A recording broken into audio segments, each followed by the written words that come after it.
The irony wasn't lost on me that Grayson chose our anniversary to destroy what remained of our marriage. 12 years. 12 years of building something I thought was unshakable, and he picked September 15th, the day we'd exchanged vows, under Spanish moss at Forsyth Park, to tell me he was marrying someone else. Sloane, we need to discuss the timeline. His voice carried that corporate precision he'd perfected over a decade of climbing social ladders I'd helped him build. I recognized the tone immediately, the same one he used with difficult clients right before he fired them. I set down my coffee cup on the marble island of my Savannah kitchen, the one I'd designed around hosting dinner parties that showcased his networking ambitions. The morning light streaming through the plantation shutters caught the steam, rising from my mug, creating small ghosts that dissipated before they could take shape. Fitting.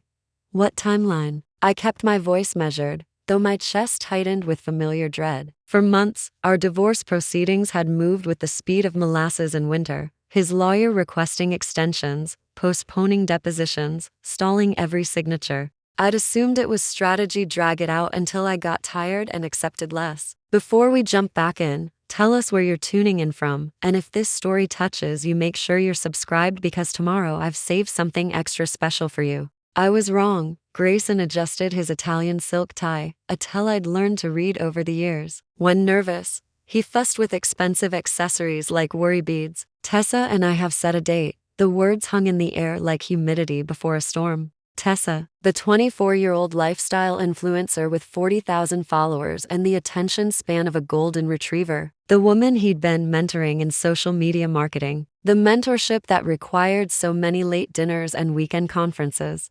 Congratulations. The word tasted like copper pennies. When's the happy occasion? December 21st. He straightened his monogrammed cufflinks, another nervous habit. Winter solstice. Tessa says it's symbolic of new beginnings. Of course she did. Everything was symbolic to 20-somethings who'd never experienced a real ending. That's ambitious, I said, calculating in my head. 3 months. He'd been planning this while sitting across from me at mediation sessions, while signing documents about asset division, while I'd stupidly held on to hope that we might find our way back to each other. We wanted something intimate, romantic. His eyes flickered toward the window, avoiding direct contact. Another tell. Tessa has very specific vision for the aesthetic. I bet she did. Instagram perfect vision curated for maximum likes and engagement. I'd seen her feed all soft lighting and inspirational quotes over sunset photos. Everything I used to be, before life taught me that filters couldn't fix fundamental cracks. Where? The question slipped out before I could stop it. Masochism disguised as casual interest. Grayson's mouth curved into what might have been mistaken for a smile if you didn't know him well enough to recognize cruelty. Actually, that's what I wanted to discuss. We've booked the Willows Vineyard. The world tilted slightly off its axis. The Willows, the historic estate 30 minutes outside Savannah that I'd dreamed about since my event planning days began. Rolling hills covered in ancient live oaks, a 19th century manor house with wraparound porches, and 30 acres of potential that took my breath away every time I drove past. 5 years ago, I'd approached the owner about partnership opportunities. I'd sketched plans for converting the old carriage house into bridal suites, envisioned ceremony spaces that would rival Charleston's most exclusive venues. I'd even had Maya run preliminary numbers on what it would take to make it our flagship location. The owner, some reclusive woman named Vivian Rayner, had politely declined. Not ready to share my sanctuary, she'd said. But I'd never stopped dreaming about it. And now Grayson, who'd listened to those dreams, who'd nodded along when I'd described my vision during countless car rides past the property, was using it to marry his child bride. Interesting choice. My voice sounded remarkably steady considering my internal earthquake. Tessa fell in love with it the moment she saw the photos. Said it was like something from a fairy tale. He was warming to his topic now, the way he always did when discussing successful acquisitions. The setting is perfect for her aesthetic. Very romantic, very timeless, very stolen from your wife's dreams. I didn't say, I'm sure it will be lovely. I picked up my coffee again, using the motion to hide the tremor in my hands. Sloane. His tone shifted, becoming almost gentle, almost apologetic. I know this is difficult, but we're both moving on with our lives. This is healthy.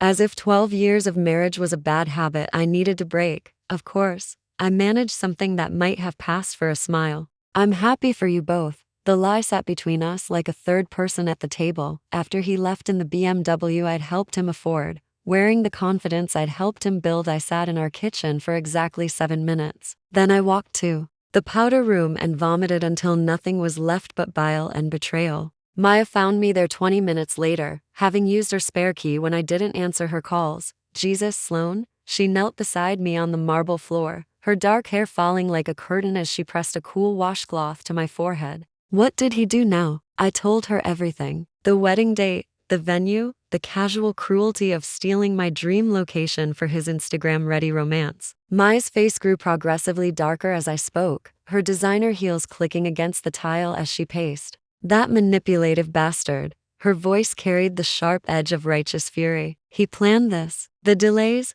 the extensions, he was buying time to lock down vendors before you could establish your own bookings. Maya Delgado had been my best friend since college and my business partner for 5 years. She understood the wedding industry like a battlefield general understood terrain. If she saw strategy in Grayson's timing, it was because strategy existed. He can't have known I was interested in the Willows, but even as I said it, doubt crept in. I'd talked about that property constantly, sketched ideas on napkins during dinner parties, made him drive past it just to look. Sloane. Maya's voice was dangerously quiet. When was the last time Grayson did anything without calculating the maximum impact? She was right. Grayson didn't make romantic gestures. He made strategic ones. Every anniversary gift, every vacation, every seemingly spontaneous dinner date, all planned with the precision of military campaigns. He'd chosen the Willows for the same reason he'd chosen December 21st, maximum symbolic damage.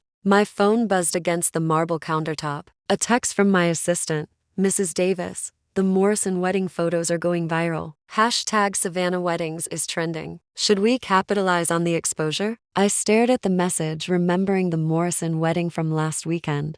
A tech entrepreneur marrying his college sweetheart in a ceremony I'd planned down to the last detail. They'd wanted timeless elegance with southern charm. I'd given them perfection and they'd given me free advertising I couldn't even appreciate. Because while I was creating dreams for other couples, my own husband was planning to marry someone else in the venue I'd coveted for years. Show me. Maya sat beside me on the kitchen floor, holding out her manicured hand for my phone. I pulled up Tessa's Instagram instead. Her latest post, uploaded 20 minutes ago, showed a screenshot of what looked like a venue website. The caption read, "Found our dream location. Can't wait to share this magical place with all of you. Hashtag winter solstice wedding, hashtag fairytale venue, hashtag blessed beyond measure. The comments below were already climbing toward 100. Heart eye emojis and congratulations, mixed with questions about the location and demands for more details. Tessa was soft launching their venue choice, building anticipation like a product release.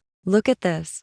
Maya zoomed in on the screenshot. It showed the Willows' main house bathed in golden hour light, Spanish moss framing the image like nature's own Instagram filter. She's already treating your dream venue like her personal content opportunity. Something cold and sharp crystallized in my chest. Not just heartbreak anymore, something harder. More focused. Maya, I said slowly, an idea beginning to form. What did you mean earlier about taking back the story? Her eyes lit up with dangerous interest. I meant exactly what I said. Right now, you're letting him write the narrative. Poor abandoned wife, displaced by younger model, shrinking into the background while he plays happy family with his influencer girlfriend. And that's not who you are. She leaned closer, voice dropping to a conspiratorial whisper. You're Sloane fucking Davis. You've built impossible weddings from nothing. You've turned Bridezillas into grateful clients and impossible venues into perfect settings. You don't retreat, you strategize.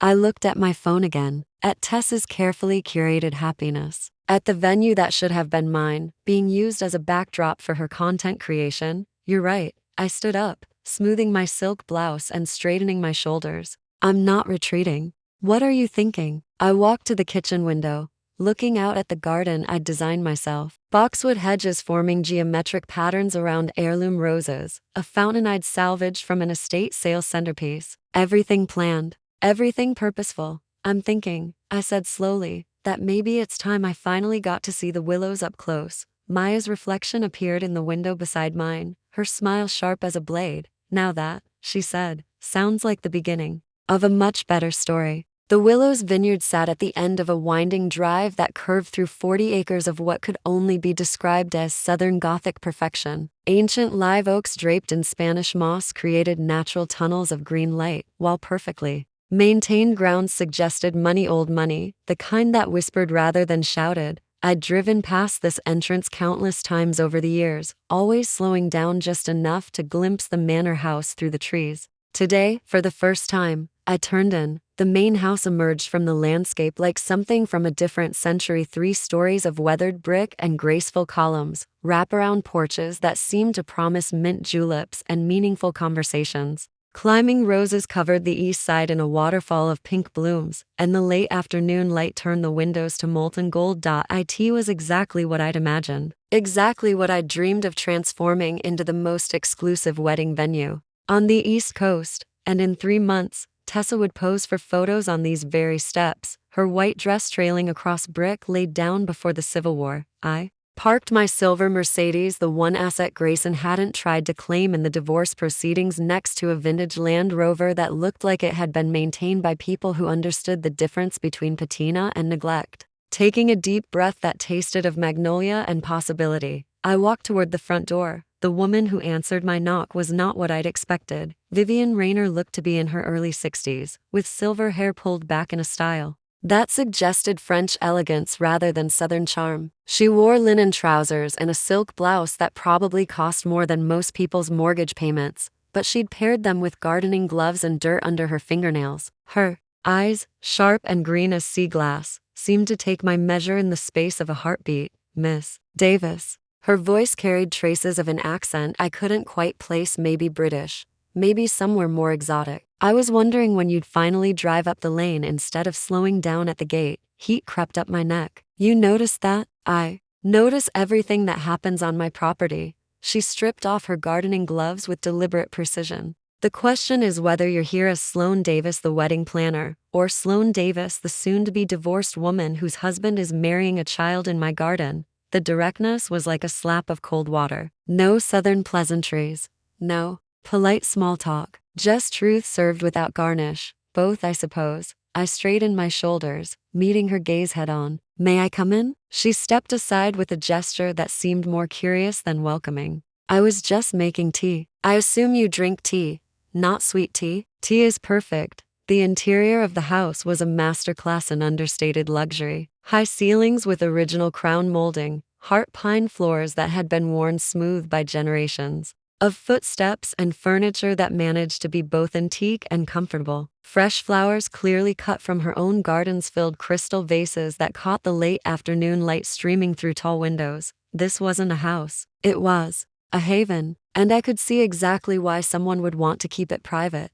You have a beautiful home. I accepted the delicate china teacup she offered, noting the way her fingers moved with practiced grace. Thank you. She settled into a chair across from me, studying my face with those disconcerting green eyes. Though I suspect you're not here to discuss interior design. No, I set down my teacup with deliberate care. I'm here to discuss a business proposition. Are you now? One silver eyebrow arched with what might have been amusement. And what sort of business might that be? This was the moment. I'd rehearsed this conversation during the drive over, planned my approach with the same strategic thinking I use for high-stakes events. But sitting in Vivian Rayner's living room, with afternoon light turning her silver hair to spun gold, my careful scripts felt suddenly inadequate. I'd like to buy your property. She didn't react immediately, just reached for her own teacup, took a careful sip, and regarded me with those unnervingly direct eyes. Interesting.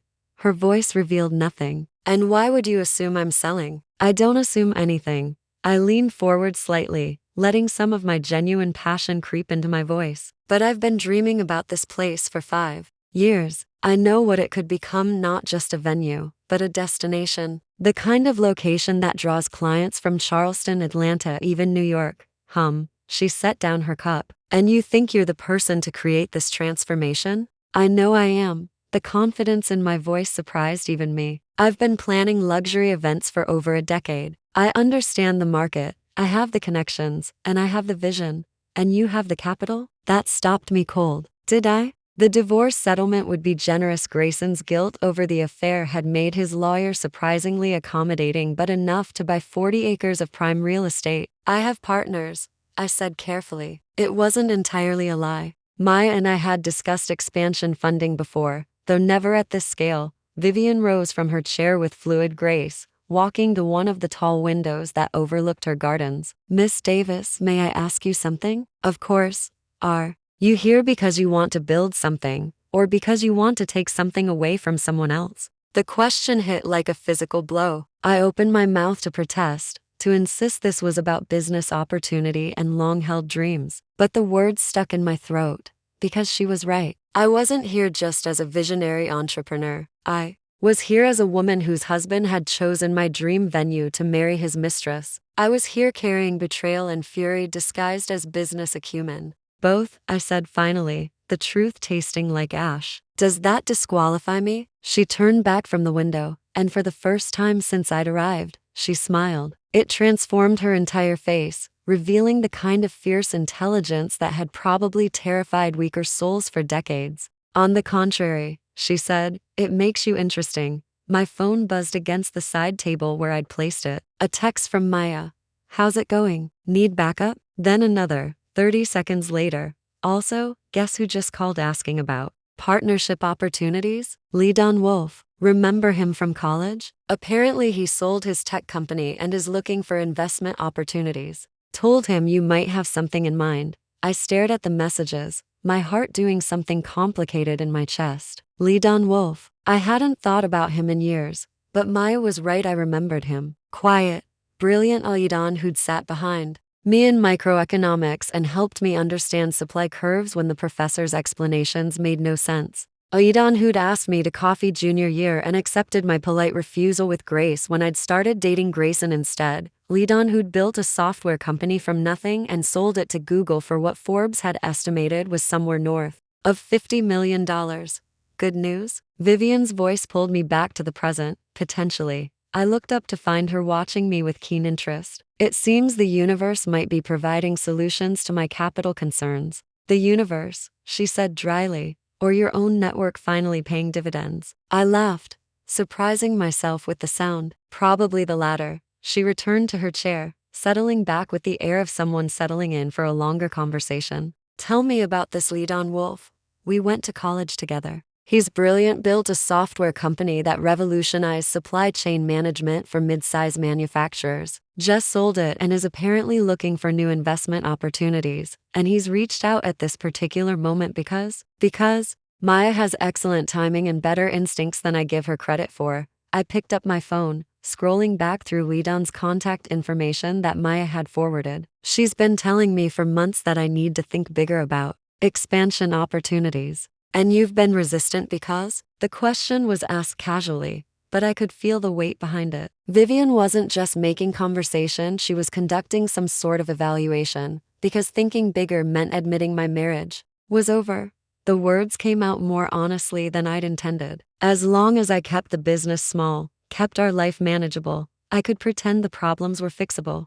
And now I'm sitting in the house where my husband plans to marry his 24-year-old girlfriend, discussing buying the property out from under them. I met her eyes directly. I'd say I'm past the pretending stage. Vivian was quiet. For a long moment, her fingers drumming silently against the arm of her chair. Outside, the light was beginning to shift toward evening, turning the live oak leaves to burnished copper. Miss Davis, she said finally, I'm going to share something with you that I've never told another soul. I waited. 40 years ago, I was married to a man who left me for his secretary. A cliché, I know, but apparently some clichés exist because they're depressingly common. Her voice was matter of fact, but something in her posture suggested old pain carefully controlled. He took our house in London, our flat in Paris, and our social circle. Left me with this property which he considered worthless swampland and the clothes on my back. I'm sorry. She waved off my sympathy. Don't be. It was the best thing that ever happened to me. I turned this worthless swampland into one of the most profitable boutique vineyards in the Southeast.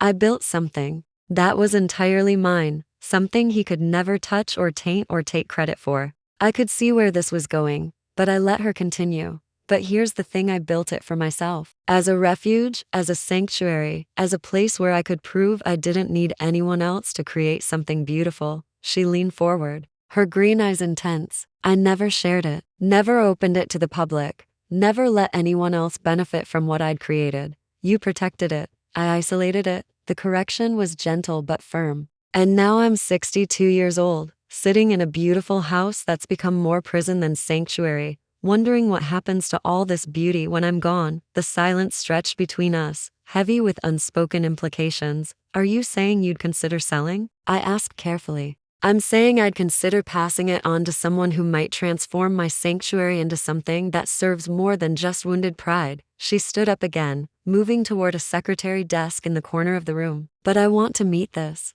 Leadon Wolf first. I want to understand what kind of partnership you're proposing. She pulled out a business card and handed it to me. Heavy cardstock, simple elegant fonts, Vivian Rayner, Willow's Estate. Call me tomorrow, she said. If Mr. Wolf is genuinely interested in backing your vision, we'll arrange a meeting. All three of us. I took the card, my fingers trembling slightly. And if he is? If we can put together a real proposal? Vivian's smile was sharp as a blade and twice as beautiful. Then we'll see exactly how far you're willing to go to take back your story. Leadon Wolf looked exactly like I remembered, only better. College had given me glimpses of the man he'd become, the quiet confidence, the way he listened more than he spoke, the intelligence that manifested in thoughtful questions rather than flashy answers. 15 years later, success had refined those qualities without dulling them. He stood as Maya and I entered the coffee shop in downtown Savannah, unfolding from his chair with the same economical grace I remembered. His hair was darker now, no longer the sandy brown of our college days, and he'd filled out in the way some men do in their 30s, broader shoulders, more presence. But his eyes were the same warm brown, and when he smiled, I felt an unexpected flutter of recognition that had nothing to do with business. Sloane. He pulled me into a brief hug that smelled like expensive cologne and something indefinably masculine. You look incredible. You don't look so bad yourself. I stepped back, suddenly aware that Maya was watching this reunion with the keen interest of a woman who'd been telling me for months that I needed to get back out there. Thank you for meeting on such short notice. Are you kidding? When Maya called and said you were looking at expansion opportunities, I cleared my calendar. He gestured for us to sit, and I noted the way he waited for both of us to settle before taking his own seat. Good manners weren't dead after all. Besides, I've been following your company's growth. Very impressive. You've been following my company? Color rose in his cheeks, and I realized with a start that successful tech entrepreneur Leadon Wolf was actually blushing. I might have kept tabs on you over the years. Professional interests, you understand. Maya coughed delicately. Should I leave you to catch up? Or can we discuss the potential for making obscene amounts of money together? Money first, I said quickly, though I couldn't entirely suppress my smile. Romance later. Who said anything about romance? Leadon's eyes were dancing now. I'm here for the obscene amounts of money. This was good. This felt natural in a way that surprised me. I'd been worried that 15 years and different life trajectories would have left us with nothing but awkward small talk and forced nostalgia. Instead, we'd slipped back into the easy rapport I remembered from study sessions and late night conversations in the library. All right then. I pulled out the folder I'd prepared, spreading photos and financial projections across the small table. Let me tell you about the Willows Vineyard. For the next hour, I laid out my vision, the property specs, the market analysis, the potential revenue streams. Maya added her expertise about the luxury event market, while Leadon asked increasingly sophisticated questions about operational costs and scalability. But it was when I talked about the property itself, the way the light fell across the front porches at sunset, the ceremony spaces I envisioned carved from the natural amphitheater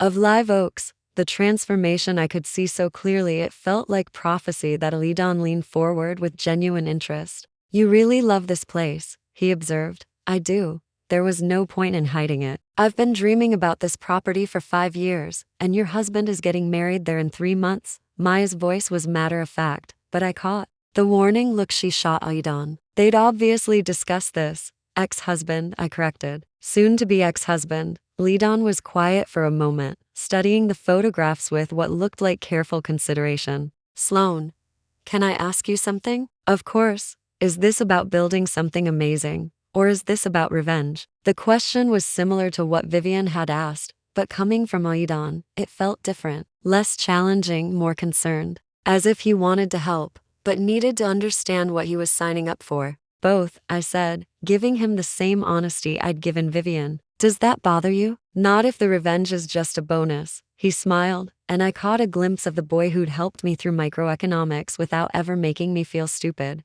for not understanding. I've seen what you can create when you care about something. If you love this property the way you say you do, the revenge part will take care of itself. Maya looked between us with barely concealed satisfaction. So you're in? I'm interested. Aidan gathered up the photos, his fingers briefly brushing mine as he handed them back. When do we meet with the owner? Tomorrow afternoon. I tried to ignore the way my pulse had quickened at that brief contact. But Aidan, you should know this isn't going to be a small investment. Vivian isn't hurting for money. If she sells, it'll be at full market value, possibly more. How much more? I named the figure Maya and I had calculated, based on comparable properties and Vivian's obvious lack of financial pressure. Aidan didn't even blink. That's reasonable. He pulled out his phone, scrolling through what looked like financial apps. I can have my accountant transfer the funds to an escrow account within 24 hours of signed agreements. Just like that? Just like that. He looked up from his phone, his expression more serious now. Sloane, I made more money than I know what to do with when I sold my company. I could buy expensive toys, travel the world, or invest in boring mutual funds, but I'd rather bet on someone I believe in building something extraordinary. And you? Believe in me? I always have. The words hung between us, weighted with 15 years of what-ifs and might-have-beens. I felt Maya's eyes on both of us, probably already mentally redecorating my emotional life. There's one more thing, I said, forcing myself back to business before I could get lost in Aidan's brown eyes. We need to keep the purchase quiet. If Grayson and Tessa find out before the transaction is complete, they'll try to sabotage it.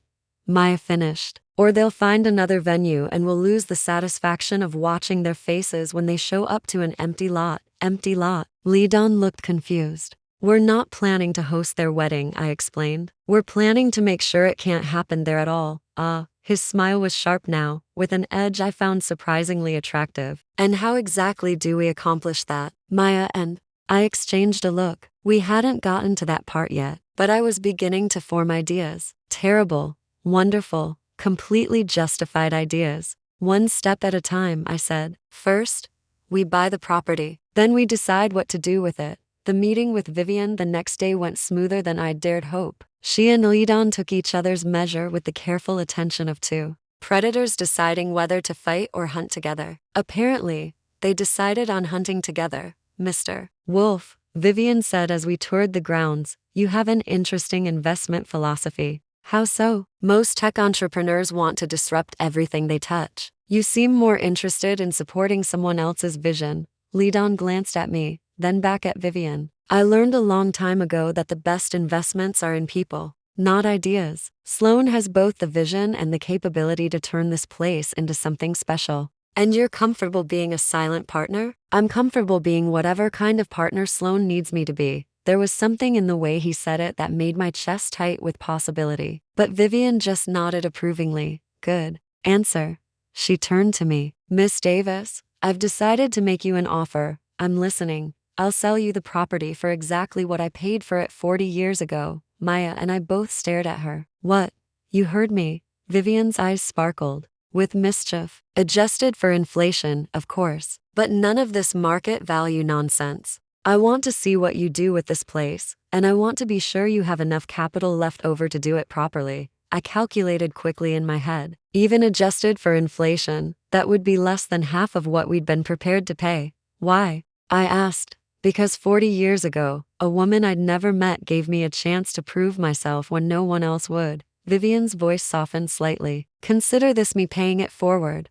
The paperwork took 3 weeks. 3 weeks of lawyers and inspections and title searches, all conducted through a holding company Maya had helped me establish. To the outside world, Willow's Estate LLC was just another investment entity. The true ownership and our plans for the property remained hidden. Meanwhile, Tessa's Instagram documented her wedding planning journey in excruciating detail. Dress fittings at Atlanta's most exclusive boutiques, cake tastings with celebrity bakers, vendor meetings at secret locations that her 45,000 followers spent hours trying to identify in the comments. She'd even posted a countdown app, 73 days until the most magical day of my life. I screenshot every post. You know this is slightly psychotic behavior, right? Maya observed, finding me scrolling through Tessa's feed at 11 p.m. on a Tuesday. I prefer thorough reconnaissance. I saved a photo of Tessa posing with wedding invitation samples. Know your enemy. Is she your enemy though? Maya curled up in the chair across from my sofa, her expression thoughtful. Or is she just a kid who got caught up in Grayson's midlife crisis? I considered this. In truth, I'd been wondering the same thing. Tessa's posts revealed someone young and naive, excited about her fairy tale romance without seeming to understand the real costs. She rarely mentioned Grayson directly, and when she did, it was in the abstract way of someone in love with the idea of love rather than the person. Does it matter? I asked. She's still marrying my husband in my dream venue. Ex-husband, Maya corrected automatically. The divorce was finalized yesterday, remember? You're officially free. Free. The word should have felt liberating. Instead, it felt empty, like a room after all the furniture has been moved out, technically more spacious, but somehow smaller. My phone rang. Olidan's name on the screen. How does it feel to be a property owner? He asked without preamble. Terrifying. I walked to my kitchen window, looking out at the garden I'd created. Also incredible. Also like I might throw up. All normal reactions to major life changes. His voice was warm, comfortable. Are you having second thoughts? About the property? No, I trace patterns on the window glass. About what comes next? Maybe. What comes next is up to you. I know. That's the terrifying part. We were quiet for a moment, the comfortable silence of two people who didn't need to fill every pause with words. Sloane, Olidan's voice was softer now. Yeah, for what it's worth, I think you're handling this with more grace than most people would. Most people don't buy their ex-husband's wedding venue out of spite. Most people aren't brave enough to take control of their own story. After we hung up, I sat in my empty kitchen and tried to imagine what control actually looked like. For 15 years, I'd built my life around making other people happy. First Grayson, then our clients, then the elaborate fiction that our marriage was worth saving. But tomorrow, I own 40 acres of possibility. Tomorrow, I could start building something that belonged entirely to me. The question was, what did I want to build? Telling and preparing this story took us a lot of time, so if you are enjoying it, subscribe to our channel. It means a lot to us. Now back to the story. I picked up my phone and scrolled to Leo Benson's contact information. Maya had found him through her network of vendor connections, a demolition contractor known for discretion and efficiency. His website showed before and after photos of elegant destructions, historic renovations that required careful dismantling, estate sales that needed structures removed without damaging surrounding landscapes. I typed out a text.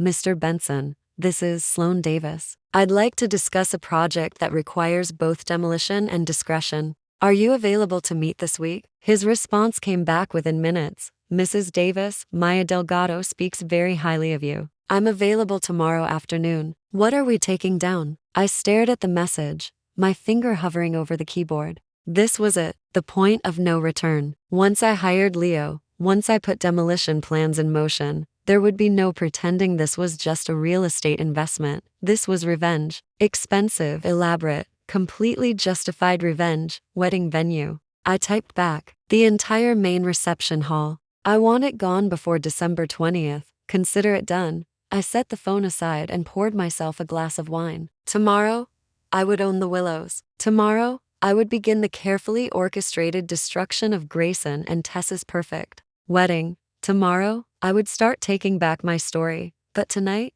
I would toast to the woman I'd been and the woman I was becoming. And if she was a little more dangerous than I'd ever imagined, well, perhaps it was about time. The morning fog clung to the Georgia hills like a morning veil. I stood at the edge of the property line, watching Leo Benson's crew unload their equipment in the pre-dawn darkness. The Willows vineyard looked ethereal in this light, all those graceful columns and weathered brick wrapped in mist. For a moment, just a moment, I wondered if I'd lost my mind. Second thoughts? Leo's voice was gravel and kindness. He'd appeared beside me holding 2 cups of coffee, steam rising between us like incense. No, I accepted the cup, its warmth, grounding me, just saying goodbye to what it could have been. He nodded, understanding etched in the lines around his eyes. My daddy used to say sometimes you gotta tear down the old to make room for the new. But that don't make the tearing down any easier. I'd hired Leo after 3 other contractors had asked too many questions. He'd simply listen to my requirements: complete demolition of the main reception hall, discretion paramount, work to begin at a sharp, and quoted a fair price. No judgment in his weathered face, just professional assessment. You want to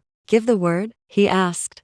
I checked my phone. 5:47 a.m. In exactly 13 minutes, Tessa would post her daily morning magic Instagram story. By a.m., she'd be driving here for her final venue walkthrough. The wedding planner Cordelia Winters, who I'd once mentored, had confirmed it yesterday when I'd called pretending to be Tessa's assistant. Do it, I said. Leo raised his hand, and the first excavator roared to life. The sound was prehistoric, primordial. Metal teeth bit into 100-year-old wood with a crack that echoed across the valley. I watched the first wall buckle, revealing the skeleton beneath all those careful joints and beams that had held other people's joy for over a century. My phone buzzed. Maya, please tell me you're not actually there watching. Her voice crackled. Through. Where else would I be? Literally anywhere that provides you with an alibi. Have you lost the crash of the roof beam drowned her out. When the dust settled, her voice returned, smaller. Jesus, Sloane, you really did it. I really did. Through the phone, I heard her exhale slowly. Lee Don called. He's having second thoughts about too late for second thoughts. I watched. Another wall crumble. The paperwork's filed. The crew's paid. It's done. No. I mean about you. He's worried you're going to, I don't know, disappear into this revenge fantasy and never come back. A chandelier Austrian crystal. I recognized it from the venue's website, exploded against the ground in a symphony of shattered light. Each fragment caught the rising sun, throwing rainbows across the destruction. It was beautiful. It was terrible. It was mine. I have to go, I told Maya. She'll be here soon. Sloane, I ended the call. Leo's crew worked with choreographed efficiency. By 6:30, the main reception hall was rubble. By 7:15, they'd started on the secondary structures: the bridal suite, the groom's quarters, all those intimate spaces where couples had whispered promises they couldn't keep. I opened Instagram. Tessa's morning post was right on schedule. A selfie in silk pajamas, #bride life, #morning glow, #big day planning. The comments were already flooding in. Heart emojis, champagne emojis, fire emojis. Those would prove prophetic. At T7:45, I retreated to my car, parked on the access road with a clear view of the main entrance. I'd worn all black, not for drama but for practicality. Dust showed on everything else. At T7:58, a white Mercedes convertible appeared on the horizon, top down despite the morning chill. I could see Tessa's blonde hair whipping in the wind, her oversized sunglasses reflecting nothing. The car slowed as it approached the turnoff, then stopped entirely. Even from 100 yards away, I could see her confusion. She pulled forward slowly, like someone approaching a car accident, unable to look away. The security gate I'd had installed yesterday stood open. I wanted her to see everything. The Mercedes stopped again, this time in what had been the main parking area. Tessa emerged in stages, first one designer heel, then the other, then the rest of her in a flowing sundress that belonged on a yacht, not a demolition site. She removed her sunglasses with shaking hands. Leo's crew had stopped work, per my instructions. In the sudden silence, I could hear her voice carry across the morning air. What the fuck? She stumbled forward, phone already in her hand, filming reflexively. Through my windshield, I watched her approach the ruins of what should have been her reception hall. She turned in a slow circle, documenting everything, her mouth forming words I couldn't hear. Then she screamed. Not a horror movie scream. This was rage, pure and primitive. She threw her phone, then immediately scrambled to retrieve it from the rubble. When she stood, her perfect dress was streaked with dust and what might have been tears. I started my engine. As I pulled onto the main road,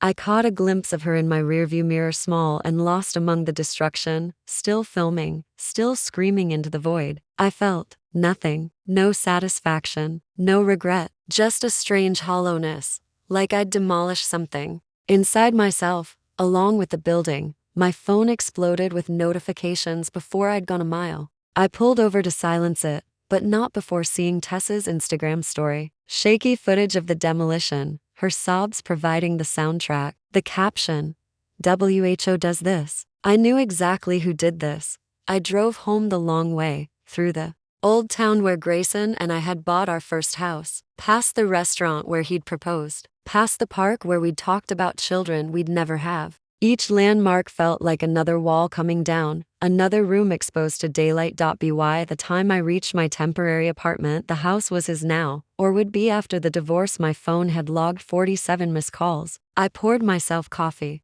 With steady hands and opened my laptop. The internet was already on fire. Tessa's video had been reshared thousands of times. Wedding planning forums were speculating wildly. Someone had already started a Reddit thread, "Bride arrives to find wedding venue demolished video inside." I opened a new browser tab and navigated to my company's Instagram. My last post had been 3 weeks ago, a styled shoot at the botanical gardens. Pretty, safe, forgettable. I selected a quote I'd saved months ago, back when I'd first suspected Grayson was cheating. White text on black background. Simple, clean. "The phoenix must burn to emerge." I posted it without a caption and closed my laptop. Within minutes, my phone buzzed with a text from Maya. "You beautiful, terrifying bitch. Then are you done? I hope you know what you're doing." Then a number I didn't recognize. I almost deleted it unread, but something made me pause. The message was only 2 words, "Well played." I scrolled up to see the sender's name, Vivian Rayner. Outside my window, Savannah was waking up to an ordinary Thursday. People heading to work, living their small dramas, building and breaking their own walls. But in one corner of Georgia, a vineyard lay in ruins, and a woman in a dirty sundress was learning that Instagram couldn't filter out everything. I made myself another coffee and waited for Grayson to call. He'd slept through his fianky's hysterics. I knew his habits, his heavy sleeping, his phone always on silent until a.m. He'd wake to find his perfect wedding venue had become his perfect nightmare. The thought should have made me smile. Instead, I found myself staring at my reflection in the black computer screen, wondering if I'd recognize the woman who'd emerged from these ashes. "Sloane, you need to see this." Maya burst into my apartment without knocking, laptop clutched to her chest like armor. It was barely noon, but she looked like she'd been awake for days. I was still in my black clothes from the morning, third cup of coffee growing cold on the counter. Through the window, Savannah continued its Thursday indifference, but inside my apartment, the air crackled with electricity. "Which this?" I asked. "The viral TikTok remixes of Tessa's breakdown? The think pieces about toxic femininity in the digital age? Or has someone started a GoFundMe for their dream wedding yet?" Maya set her laptop on my kitchen counter, with the gravity of someone delivering evidence to a war crimes tribunal. Grayson went on "Good morning, Savannah." The blood in my veins turned to ice water. Of course he did. Grayson Locke never met a camera he couldn't charm or a narrative he couldn't spin. I should have anticipated this. I'd been married to his ego for 12 years. "Show me." Maya pulled up the clip. There he was, my soon-to-be ex-husband, sitting across from Cheryl Romano in his best grieving victim cosplay. Dark suit, but not too dark. Subtle makeup to emphasize the circles under his eyes. Even his pocket square pale blue, Tessa's favorite color, had been chosen for maximum emotional impact. Absolutely devastated, his televised voice filled my kitchen, not just for myself and Tessa, but for all the couples who had events planned at the Willows. This act of vandalism, I laughed, sharp and bitter. I own it. Has destroyed not just property but dreams, memories, that will never be made. He paused, letting a perfect tear track down his camera-ready cheek. "I'm concerned about my ex-wife's mental state. This divorce has been difficult for her." Cheryl leaned forward with practiced sympathy. "There are rumors that you left the marriage for a younger woman. Some people online are calling this karma." Grayson's jaw tightened his tail when cornered, but he recovered quickly, always did. "Cheryl, love doesn't follow a timeline. Tessa and I found each other when my marriage was already irreparably broken. To suggest that justifies destroying a historic venue, traumatizing an innocent young woman." I slammed the laptop shut. "There's more," Maya said quietly. "He announced they're suing. Emotional distress, destruction of property, interference with business. He can't sue me for destroying my own property." "He's not suing about the property." Maya reopened the laptop. pulling up a legal document. He's claiming you targeted them specifically, that this was harassment. He's got 3 law firms on retainer, and they're seeking damages of, she swallowed, $2 million. The number hung in the air between us like smoke from the morning's demolition. Plus, Maya continued, her voice professional now, slipping into crisis management mode, we've lost 6 clients since this morning. 3 more are reconsidering their partnerships, and Cordelia Winters is telling everyone who'll listen that you're, quote, unhinged and dangerous, Cordelia. I'd taught her everything she knew about wedding planning, and now she was sharpening that knowledge into knives. My phone buzzed. Lead on. We need to talk. In person, now. I looked at Maya. How bad is it really? She was quiet for a long moment. Then, remember when Martha Stewart went to prison and came back stronger? This could be like that. Or, she didn't finish. Or I could lose everything. You already lost everything. That's what divorce is. She gripped my shoulders, forcing me to meet her eyes. The question is, what are you going to build in the ruins? An hour later, I met Aidan at a coffee shop in the historic district, one of those exposed brick places where tourists took photos of their lattes. He'd chosen a corner table, back to the wall old habits from his startup days. You look like hell, he said by way of greeting. Flattery will get you nowhere. I slid into the chair across from him. If you're here to lecture me, I'm here to strategize. He pushed a tablet across the table. Public sentiment analysis from the last 6 hours. You're trending in 4 countries. I scanned the data. Hashtags like hashtag Vengeance Vineyard and hashtag Bulldozed Bride were viral. The public was split roughly 60% Team Sloane, 40% Team Tessa, with a margin of error that could swing either way. The problem, Leadon continued, isn't the demolition. It's the narrative. Right now, you're the bitter ex-wife who destroyed love itself. We need to change that story. To what? Empowered woman reclaims her dignity? Maya's already working that angle. No, he leaned forward. To businesswoman makes strategic property decision. Take the emotion out of it entirely. I laughed, but it came out cracked. Emotion is all I have left, Leadon. It's the only honest thing in this whole mess. Emotion doesn't win lawsuits. His voice softened. I've been where you are, Sloane. Maybe not exactly, but close enough. When Miranda left, took the kids, told everyone I was married to my company more than her, I wanted to burn it all down too. But you didn't, because I realized something. He pulled the tablet back, fingers flying across the screen. The best revenge isn't destruction. It's success they can't touch. He turned the screen back to me. Architectural renderings filled the display, the willows, but transformed. Where rubble now lay, modern structures rose, all glass and light and possibility. What is this? A possibility, a retreat center, a place for women starting over, building new lives from the ashes of old ones. The Phoenix House. I stared at the images. It was beautiful. It was impossible. It was exactly what I'd dreamed of before Grayson had made all my dreams small. The story changes, Leadon continued. You didn't destroy a wedding venue out of spite. You cleared ground for something bigger, something necessary.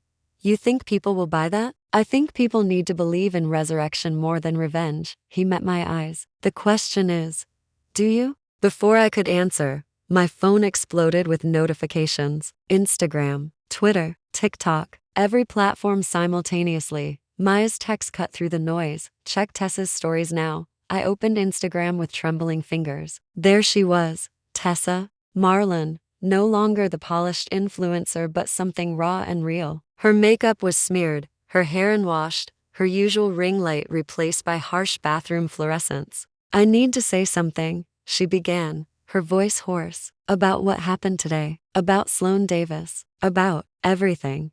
I held my breath. Yes, the venue was destroyed. Yes, I'm upset. But she paused, seeming to gather courage. I'm 24 years old. I'm engaged to a man who left his wife for me. And today, watching everything crumble, I realized maybe some things should be destroyed. The video cut off. The next story was text only, white on black, an echo of my own post from this morning. I'm sorry, Sloane, for all of it. The coffee shop seemed to tilt. Oidon grabbed my hand across the table, anchoring me to reality. Holy shit, he breathed. My phone rang. Unknown number. I almost didn't answer, but something instinct, exhaustion, curiosity made me swipe accept. Miss Davis? The voice was professional, clipped. This is Rebecca Chen from CNN. We'd like to offer you an exclusive interview to tell your side of the story. Tonight, prime time. I looked at Aidan, at the architectural renderings still glowing on his tablet, at my phone where Tessa's apology was already being screenshotted and shared thousands of times. Miss Davis, are you there? The ruins of my morning's destruction suddenly felt less like an ending and more like a beginning. But beginnings were terrifying in their own way. All that blank space, all that possibility, all that potential to build something beautiful or burn it all down again. I'm here, I said finally. Let me call you back. I hung up and found Aidan watching me with an expression I couldn't read. What? I asked. You're smiling, he said. First time I've seen that in months. Was I? I touched my face, found unfamiliar. Muscles engaged. Maybe destruction wasn't the opposite of creation. Maybe they were dance partners, clearing the floor for whatever came next. CNN wants an interview. I told him. You going to do it? I thought about Grayson's performance on Good Morning Savannah, his calculated tears and camera-ready grief. Then, I thought about Tessa's raw honesty, her unexpected grace. Mostly, I thought about the women who'd walk through doors I hadn't built yet, carrying their own demolitions, their own possibilities. Yeah, I said. I think I am. Maya's text arrived. Like punctuation.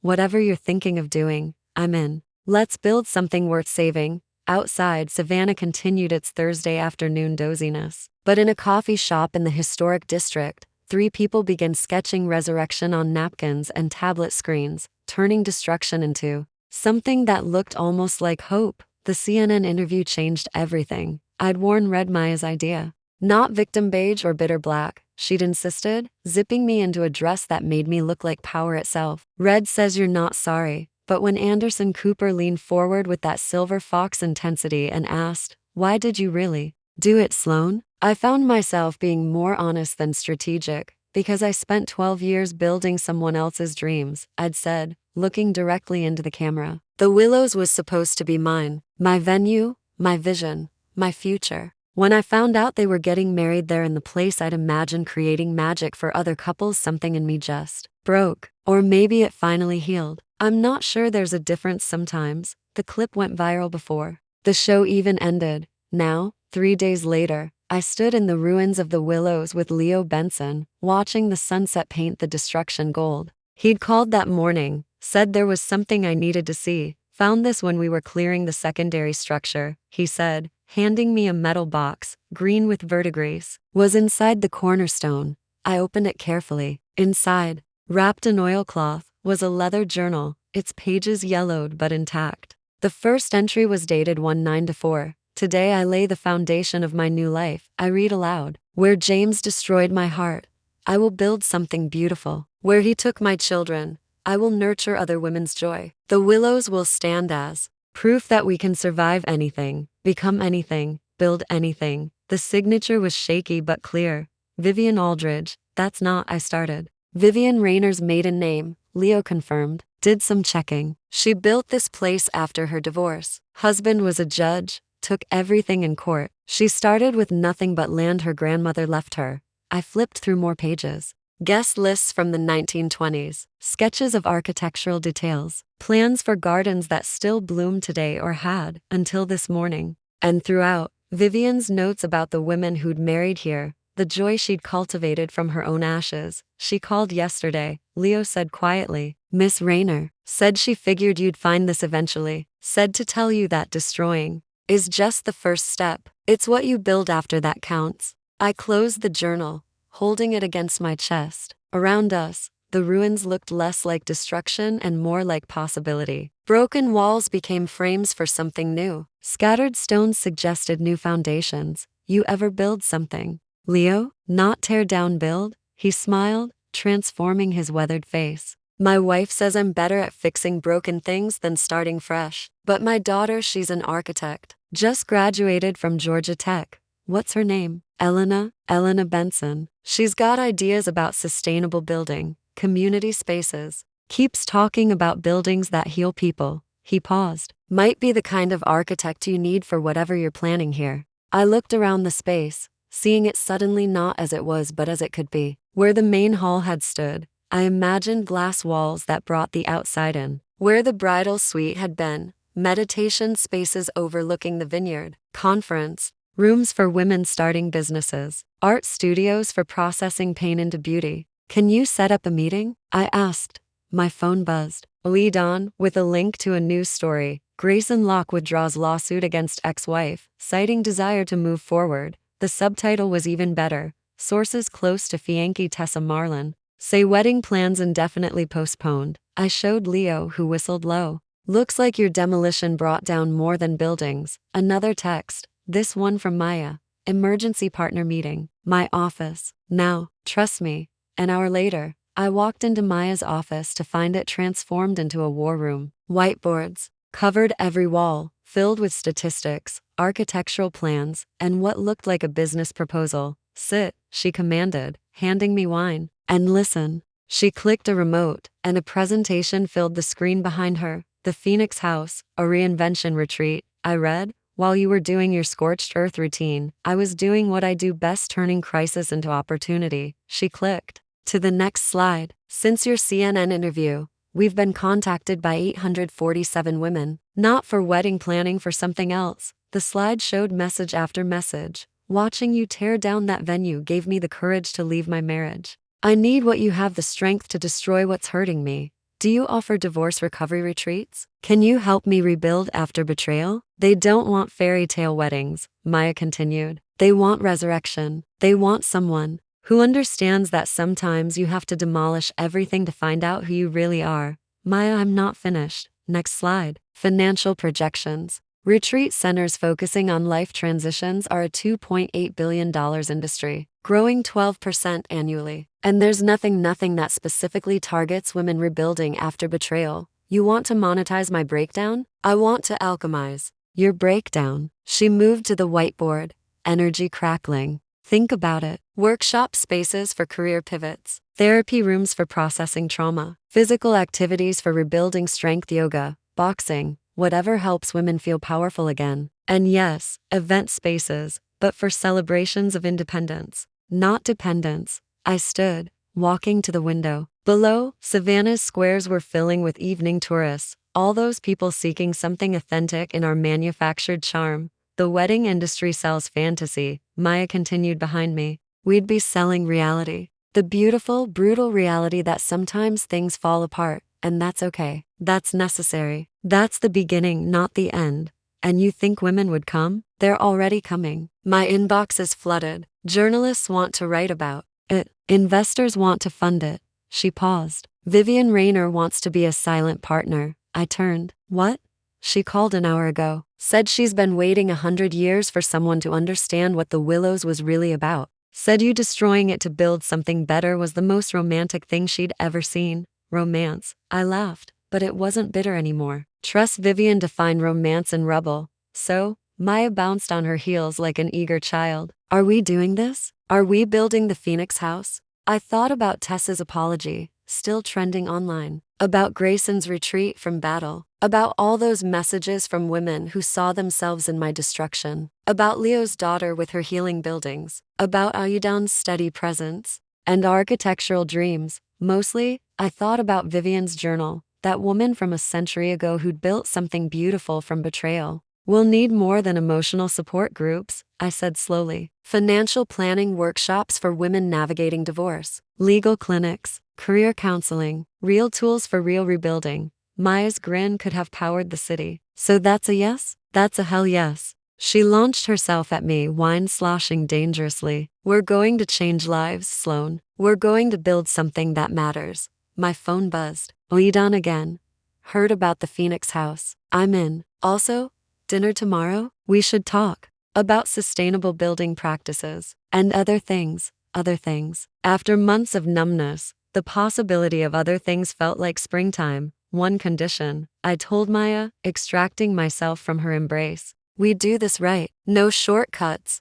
No compromises. We build something that would make Vivian Aldridge proud. Deal. But first, she pulled up another presentation. Media strategy. We announce next week. Groundbreaking in spring. I've got Architectural Digest interested in an exclusive working title, From Ashes to Empowerment. the radical reimagining of sacred space. As she outlined her vision, I felt something shift inside me. The hollow ache that had lived in my chest since Grayson's betrayal didn't disappear, but it transformed, became fuel instead of emptiness, purpose instead of pain. Outside, night was falling over Savannah, but in Maya's office, surrounded by dreams and whiteboards and possibility, it felt like dawn. Hey Sloane, Maya paused in her planning. Thank you.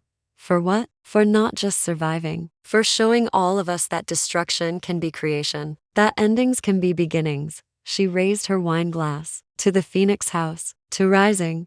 I raised mine in return. To rising. And in the ruins of a vineyard across town, something new began to grow. The smear campaign started on a Tuesday. I woke to 47 text messages, 23 missed calls, and Maya standing in my bedroom with coffee and barely controlled rage. Don't check your phone, she said, which of course meant I immediately reached for it. I'm serious, Sloane. Let me explain first, but I was already scrolling through Instagram, and there it was. A perfectly curated carousel post from @GraysonSpeaks, an account that hadn't existed yesterday. The first slide was our wedding photo, followed by increasingly personal images I recognized from his phone. The final slide? A screenshot of text messages I'd sent during my darkest moments last year, when I'd discovered his affair. I'm losing my mind. I can't eat. I can't sleep. I want to hurt him the way he hurt me.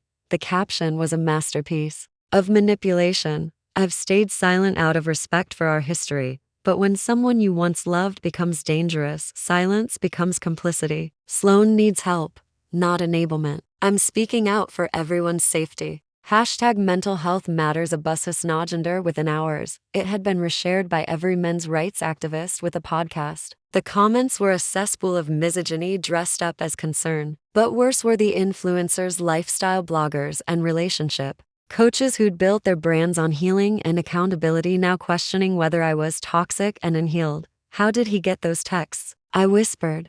Does it matter? Maya was already in crisis mode, laptop open, fingers flying. We need to respond. Control the narrative. Before my phone rang, lead on. Don't respond, he said without preamble. Whatever you're thinking of posting, don't. Come to my office. Bring Maya. We need a strategy that doesn't involve emotion. An hour later, we sat in Aidan's conference room, all glass and minimalism, designed to promote clear thinking. He'd assembled what looked like a war council. His head of communications, a crisis management specialist, and surprisingly, a forensic accountant. Why is she here? I nodded toward the accountant, a severe woman who looked like she audited dreams for a living. Because Grayson just made a critical error, Aidan said, sliding a tablet across the table. In his rush to destroy you, he revealed something interesting. The tablet showed a LinkedIn post from Grayson, time-stamped 3 days ago. Excited to announce my new venture, Lock Consulting, specializing in crisis communications and reputation management. Sometimes our greatest challenges become our greatest opportunities. So, I couldn't see the connection. The accountant Margaret, according to her business card, spoke for the first time. So he registered the LLC 6 months ago, while you were still married, using funds from your joint business account. The room went silent. He was planning this, I said slowly. The affair, the divorce, all of it. He was setting up his exit strategy while I was trying to save our marriage. It gets better, Margaret continued, producing a folder thick with bank statements. Or worse, depending on your perspective. 3 major transfers to offshore accounts. Consulting fees paid to companies that don't exist. Your wedding planning business has been slowly bleeding money for 2 years. He was embezzling? Maya's voice cracked. Allegedly, the crisis management specialist interjected, but with enough evidence to warrant investigation. I stared at the numbers, seeing our life together reduced to criminal documentation. Every client dinner where he'd insisted on paying. Every generous gift that had seemed like love but was actually guilt. Every time he'd handled the books because I was too creative for numbers. This is why he withdrew the lawsuit, I realized. He knew we'd discover this in discovery. Bingo. Aidan leaned back. But now he's desperate. The smear campaign isn't about revenge, it's about discrediting you before you can expose him. So what do? We don't play defense. The communications director said, we go on offense, but carefully, strategically. Over the next 3 hours, we mapped out a response. No emotional Instagram posts, No teary interviews. Instead, a single, devastating press release from my attorney, accompanied by documentation filed with the SEC and IRS. But Grayson wasn't done. That evening, as I reviewed legal documents in my apartment, my doorbell rang. Through the peephole, I saw a young woman with a press badge and predatory smile. Miss Davis? Kelly Chen from Savannah Secrets. I'm doing a piece on women who weaponize divorce proceedings. Care to comment on accusations that you're mentally unstable? I didn't open the door. She rang again. Sources say you've been stalking your ex-husband, that you've threatened other women he's dated, that you have a history of violence. All lies. But lies with just enough proximity to truth. Yes, I'd driven by our old house once, crying. Yes, I'd sent one drunk text to his assistant asking if she knew. Yes, I'd thrown a wine glass the night he left at the wall, not at him. But details were flexible in Grayson's narrative. No comment. I called through the door. Is it true you're building the Phoenix house as a training ground for bitter divorcees? Yes. Teaching women how to destroy men. I almost laughed. Almost. My phone buzzed. Security footage from my building showing 3 more journalists in the lobby. Then a text from my doorman. Holding them off. Miss Davis, take the service elevator.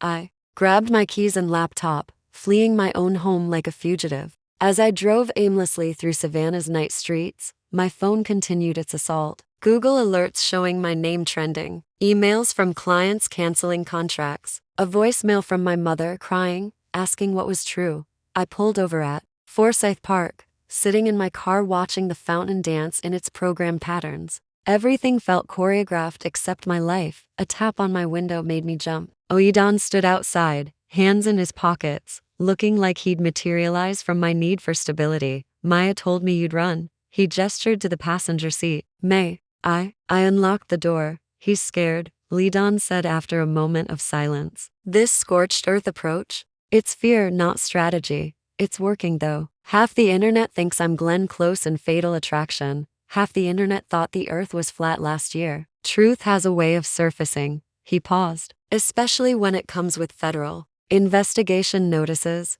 You filed the reports? Margaret did, with enthusiasm. Turns out she lost her life savings to an embezzling ex-husband 20 years ago. She's been waiting for a case like this. We sat quietly, watching joggers circle the park despite the late hour. Normal people living normal lives, not trending on social media for all the wrong reasons. I found something else, Lidon said eventually. About Tessa. My stomach clenched. What about her? She left him 3 days ago, moved back to her parents' house in Jacksonville. He pulled up his phone showing me a private Instagram account. She's been documenting things, not publicly, but Sloane. I think he was already starting the same patterns with her. The posts were subtle but clear if you knew what to look for. Controlling behavior disguised as care. Isolation presented as romance. Financial manipulation wrapped in generosity. She's 24, I whispered. She doesn't deserve this. Neither did you. I should reach out. No, his hand covered mine on the gear shift. That's exactly what he wants. You reaching out to Tessa becomes bitter ex-wife harasses new girlfriend. Let her come to you. If she's ready. And if she's not, then at least she got out. He squeezed my hand gently. That's more than most manage. My phone lit up with another call. CNN again. Then the New York Times. Then someone claiming to be from Netflix about documentary rights. I can't do this, I admitted. I wanted to hurt him, yes, but not like this. Not with the whole world watching and choosing sides. You don't have to do it alone. Lidon's voice was steady. The Phoenix House team is meeting tomorrow. We're all behind you. We're going to build something amazing while he tears himself down. He has more resources, more connections, more desperation. Lidon corrected. You have truth, and time, and a forensic accountant who's basically Batman with spreadsheets. Despite everything, I smiled. Margaret does have vigilante energy. She's already traced 2 more shell companies. Your ex-husband wasn't just stealing from your business. He was stealing from clients. The weight of that hit slowly. Our clients. Couples who'd trusted us with their biggest day, their biggest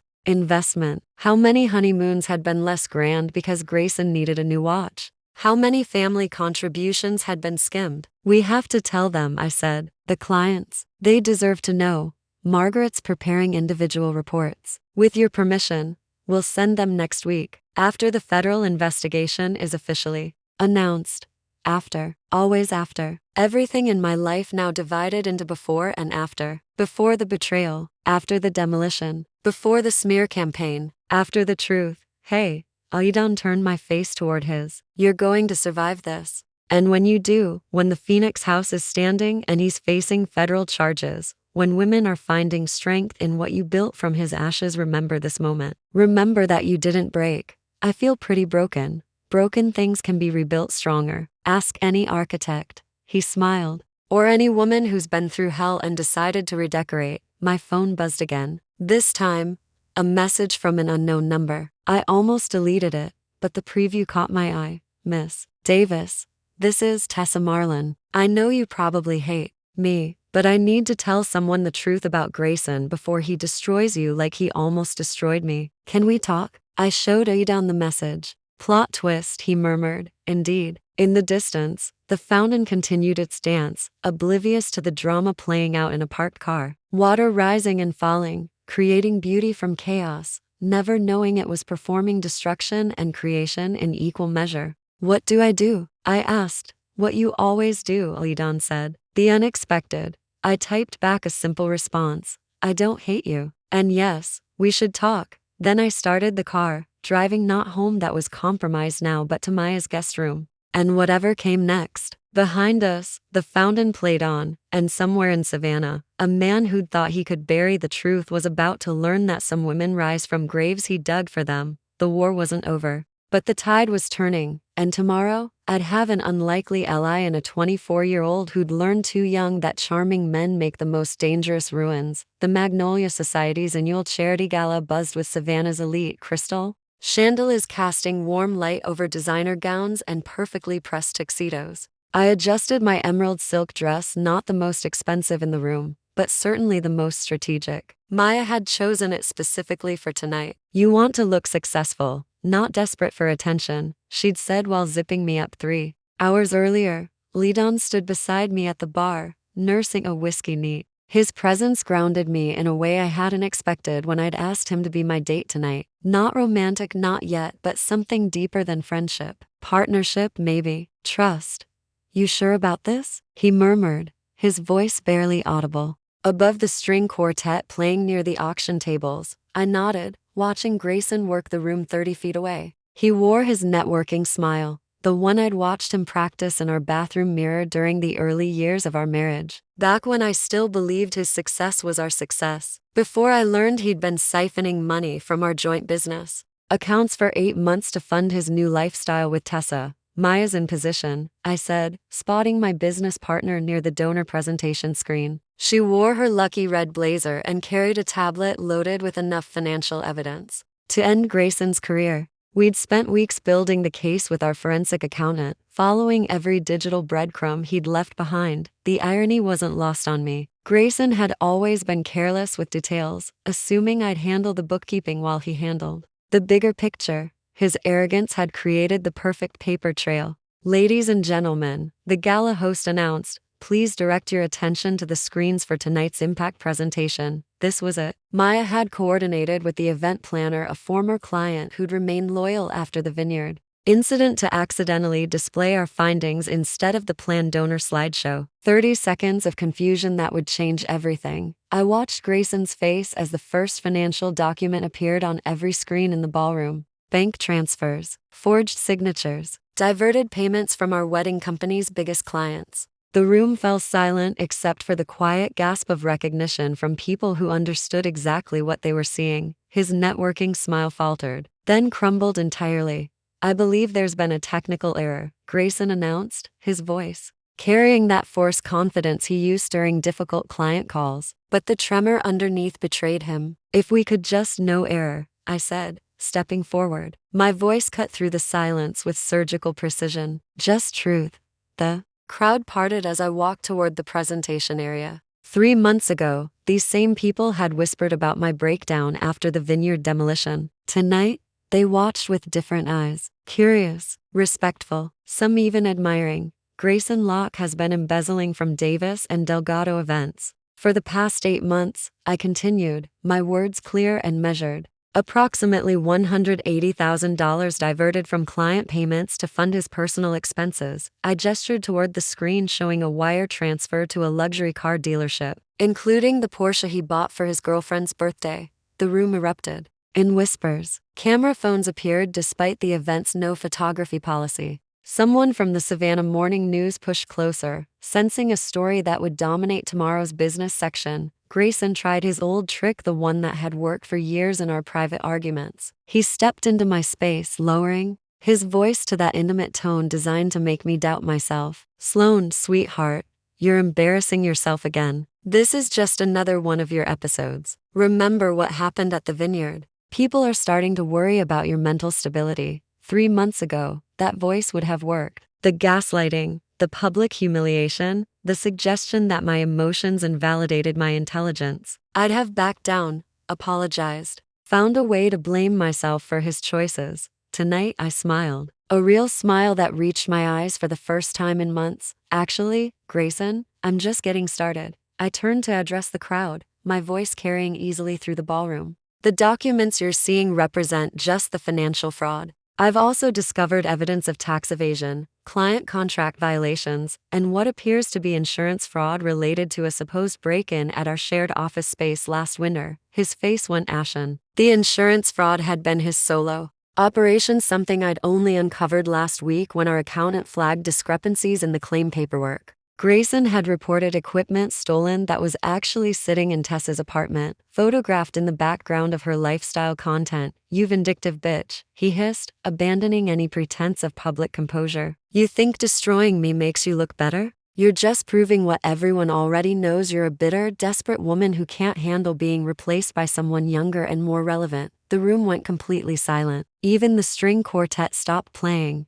I let his words hang in the air for a moment, then laughed. Not the hollow, bitter sound I might have made months ago, but genuine amusement at his desperation. "Grayson," I said, my voice gentle with pity, "the only thing you've replaced is my last reason to protect your reputation." Maya appeared at my side, tablet in hand. "The district attorney's office has received copies of all documentation," she announced to the room, "as have the IRS, the Georgia Department of Revenue, and the State Bar Ethics Committee. This is harassment." Grayson sputtered, looking around the room for support that wasn't coming. Your lawyer will recommend you start negotiating a plea agreement," Lidon interrupted, speaking for the first time all evening. His voice carried the quiet authority of someone who'd built and sold companies, who understood exactly how financial crime investigations worked. "The evidence is comprehensive, and now it's public record." I watched Grayson realize his world was crumbling in real time.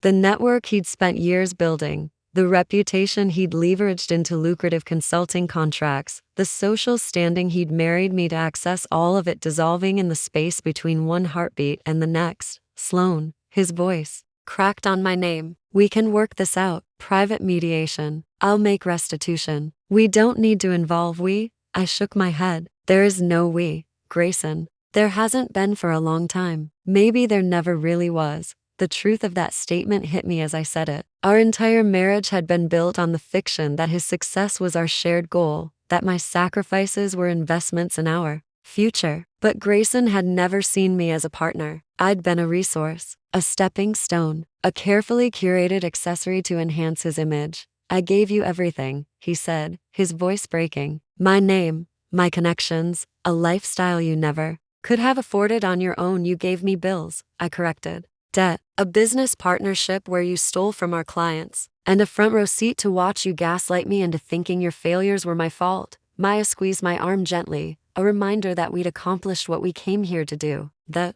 truth was out. Justice, real justice, not the petty revenge of the vineyard demolition, was beginning. As we turned to leave, I heard Grayson make one last desperate attempt to control the narrative. "She's lying," he called out to the room. "Check her finances. She's been spending money we don't have on some vanity project." I stopped, turned back, and for the first time in months, felt genuinely sorry for him. "The Phoenix house," I said clearly, making sure everyone could hear, "is fully funded through private investment and my personal savings. Unlike some people, I don't steal from my clients to finance my dreams." I paused, letting that sink in. "The grand opening is next month. You're not invited." The laughter that rippled through the crowd wasn't cruel, it was the sound of people recognizing strength when they saw it. Power reclaimed. A story rewritten on terms the author actually chose. As we walked toward the exit, I heard the conversation resume behind us, voices buzzing with excitement and speculation. Tomorrow's headlines were writing themselves. Grayson's name would be front page news, but not in the way he'd always imagined. Outside, the September evening was warm and humid, Spanish moss dripping from ancient oak trees like nature's own chandelier. Lidon helped me into his car while Maya handled the media requests that were already flooding her phone. "How do you feel?" he asked, as we drove through Savannah's historic district toward my apartment. I considered the question seriously. 3 months ago, I'd been a woman scorned, channeling pain into destruction. Tonight, I was something else entirely. Someone who'd chosen truth over revenge, justice over vengeance. "Free," I said finally. "For the first time in years, I feel completely free." He reached over and squeezed my hand, his touch warm and steady and full of promise. "Good," he said, "because tomorrow, we build something beautiful." The sound of construction had become my morning alarm clock. Hammers, saws, shouted instructions in Spanish and English, the beep of vehicles backing up, all of it harmonizing into the soundtrack of creation. I stood on what would soon be the main terrace of the Phoenix house, watching Leo's crew frame the final section of the retreat center. "Miss Davis, you want to see the kitchen progress?" Leo called up from the courtyard. At 62, he moved, with the efficiency of someone who'd spent 4 decades turning blueprints into reality. Over the past 2 months, he'd become more than a contractor, he was a collaborator, understanding instinctively that this building needed to feel like hope made tangible. I made my way down the temporary stairs, careful not to trip in my work boots. Maya had laughed when I'd traded my designer heels for steel-toed footwear, but spending every day on a construction site had taught me that good leadership meant being where the work was happening. The kitchen was taking shape beautifully, commercial grade, appliances that could handle retreat groups, but warm wood finishes and copper accents that made the space feel welcoming rather than institutional. Every detail had been chosen to support the Phoenix House's mission, helping women rebuild their lives after major upheavals. "The island's going to be perfect for cooking classes," I said, running my hand along the butcher block surface. We'd partnered with a local culinary school to offer workshops in everything from basic meal planning to advanced entertaining skills that helped women create comfort and community in their own homes. "My daughter-in-law's excited about teaching here," Leo said. "Says she's never worked somewhere that felt this important." That word important still caught me off guard. For years, my work had been about creating beautiful moments for other people's milestone events. Valuable, certainly, but not important in the way the Phoenix house was important. This place would help women write new chapters of their stories. Maya appeared in the doorway, tablet in hand, and that familiar gleam in her eye that meant she had news. Good news, judging by her barely contained grin. "The Forbes article just went live," she announced. Front page of their website. I felt my stomach flutter. 3 weeks ago, I'd sat for a 2-hour interview with their senior correspondent, walking her through the Phoenix house concept while construction dust settled on my clothes. She'd been skeptical at first, another celebrity revenge story masquerading as female empowerment. But by the end of our conversation, she'd been taking notes about our program structure and asking for referrals to similar organizations. And I prompted, from scandal to sanctuary, how Sloane Davis turned personal devastation into professional innovation. Maya read from her screen. "They call the Phoenix House a masterclass in transforming trauma into triumph and predict it'll inspire similar ventures nationwide." Leo whistled low. "That's going to bring some attention. The good kind, I hope," I said, though privately I was still adjusting to being in the spotlight by choice rather than circumstance. The past 3 months had been a careful balance of strategic visibility, speaking at women's business conferences, writing op-eds about financial abuse in marriages, partnering with established nonprofit organizations to build credibility. "Definitely. The good kind," Maya confirmed. "They interviewed 3 of our program partners, all of whom had glowing things to say. And they spent an entire paragraph explaining how you've become a role model for productive revenge, using anger as fuel for positive change rather than destruction." I laughed at that. Productive revenge. I like it better than unhinged ex-wife. Speaking of which, Maya's expression shifted slightly. "Grayson's sentencing hearing is next week. The prosecutor's office says he'll likely get 18 months, plus restitution and community service. The mention of Grayson's name no longer made my chest tighten. His legal troubles had unfolded exactly as predicted: guilty plea to embezzlement and tax evasion, cooperation with investigators in exchange for a lighter sentence. His consulting business had collapsed within weeks of the gala revelation, and his social media presence had gone dark entirely. I felt something that surprised me: pity. Not regret for exposing his crimes, but sadness for the person he might have been if he'd chosen honesty over image, partnership over control. I hope prison gives him time to think, I said, about who he wants to be when he gets out. Maya studied my face. You're really okay with this? No part of you feels guilty about how completely his life imploded. I feel sorry that it came to this, I said carefully. But guilty? No, he made his choices long before I made mine. Leo nodded approvingly. My ex-wife used to say that holding someone accountable isn't the same as being responsible for their consequences. Smart woman, I said, very smart. That's why I married her twice. Maya and I exchanged glances. This was news. Twice? Maya prompted. Leo grinned. Divorced after 20 years because we were both too stubborn to admit when we were wrong. Remarried 10 years later because we'd finally learned how to apologize. He gestured around the construction site. She's actually designing the landscaping here. Says the Phoenix house reminds her of our second chance, same foundation, better architecture. The image made me smile. Same foundation, better architecture. That's exactly what I was building, not just in this physical space but in my own life. Speaking of second chances, Maya said with studied casualness, Aidan's here. I turned to see him walking across the courtyard, wearing jeans and a work shirt that made him look less like a tech entrepreneur and more like someone comfortable getting his hands dirty. Over the past months, he'd become a fixture at the construction site, arriving most afternoons to check on progress and staying for dinner at my apartment afterward. Our relationship was evolving slowly, carefully. Both of us scarred by different kinds of betrayal, both cautious about confusing gratitude with attraction. But there was something building between us that felt solid in a way my marriage to Grayson never had. Partnership, mutual respect, a shared vision of what love could look like when both people showed up as equals. How's the timeline looking? He asked Leo, joining our circle in the kitchen.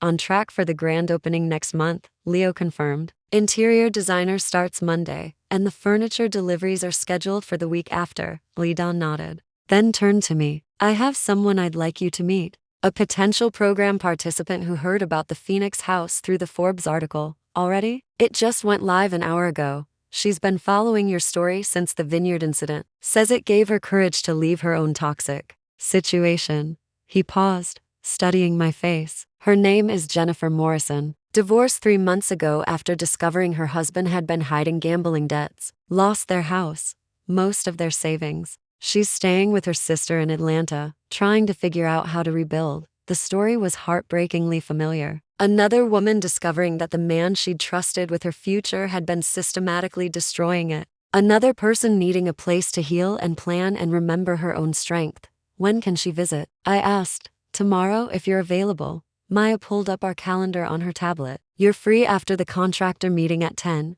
Perfect. Tell her to come for lunch. Leo, would it be okay if we gave her a tour even with construction ongoing? Course. Always like showing off work in progress. Helps people see what's possible. As we discussed logistics, I felt that familiar surge of purpose that had been driving me since the night I'd decided to transform the vineyard. This was why I'd demolished those original buildings, not just to hurt Grayson, but to clear space for something better. Something that could help other women find their way from devastation to empowerment. Oh, Aidan added. Jennifer mentioned she's a graphic designer. Freelance work mostly, but she's looking for more stable opportunities. Maya's eyes lit up. We've been talking about hiring someone to handle our visual branding in-house. And the Phoenix house will need ongoing marketing materials, I added. Program brochures, social media content, partnership presentations. It was falling into place the way the best ideas always did, organically, with everyone's needs and skills complementing each other.